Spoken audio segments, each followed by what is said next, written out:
味道确实不错。哎呀，这不是松柏子吗？不知道小时候你们有没有拿弹弓啊用它来打着玩？它还是古代文人雅士追捧的香料，更是被命为国民熏香，就连唐太宗李世民都对它爱不释手。它就是柏树子，用它做的香啊就是白子香。虽然啊不是很名贵，但是佛家、道家、文人雅士都很喜欢它。分类草药信中记载，柏树子安神除烦，所以古代人还会收集柏子壳，也叫柏壳衣，闻着呢有一股淡淡清香味，用它来做枕头，睡得更香。不过其实它外面这个外壳啊，它里面这个仁儿也是一味中药材，叫白子仁。据传汉武帝曾下令在宫中大量使用白子仁，所以呢，关于白子仁的药膳也是相当之多，比如白子仁茶、白子仁粥、白子仁炖猪心等等。让我来尝尝这个白子仁到底有多好吃。刚刚剥出来的，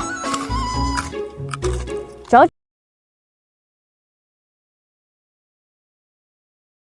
味道确实不错，